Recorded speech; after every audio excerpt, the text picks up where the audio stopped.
वो ब्राह्मणों की इच्छा से नगर में भ्रमण करने जाती और भिक्षा लेकर के आती थी। जो भिक्षा में उन्हें मिलता था उसी भिक्षा से वो अपने घर का खर्चा चलाती और प्रदोष का व्रत भी रखती थी। एक समय जब मैया भिक्षा मांगने गई तो उन्हें एक लड़का मिला जो कि राजकुमार था। उस राजकुमार को दुश्मनों ने उसके राज्य से निकाल दिया था और उसके पिता की हत्या कर दी थी।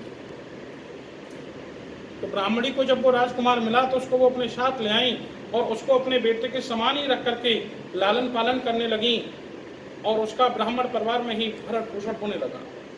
समय गुजरते गुजरते दोनों बड़े हुए, ब्राह्मण कुमार और वो राजकुमार। दोनों एक दिन जंगल में भ्रमण करने को गए। जंगल में उन दोनों को एक कन्या मिली जो एक राजकुमारी थी।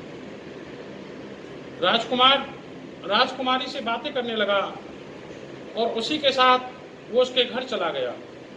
वह राजा रानी ने यानी कि राजकुमारी के माता पिता ने उन दोनों की, राजकुमार की और राजकुमारी की शादी कर दी, विवाह कर दिया।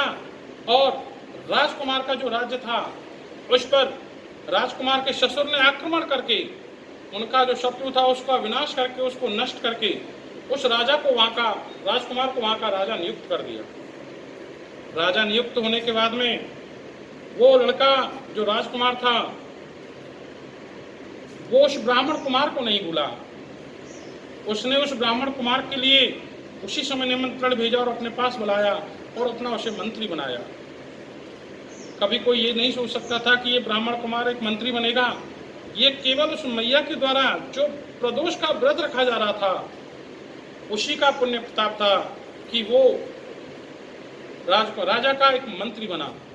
सूक्ष्म कथा मैंने आज ली क्योंकि 2 कथाएं मैंने दे दी, इसलिए मैंने बहुत ही सूक्ष्म कथा प्रदोष व्रत की आज उठाई थी। अगले सोमवार को मैं भोले बाबा का थोड़ा समय लूंगा। आप कीर्तन में मेरे को बीच में थोड़ा सा समय दे देना और आप एंड तक कितने भी समय तक कीर्तन करना मुझे, क्योंकि फिर सूक्ष्म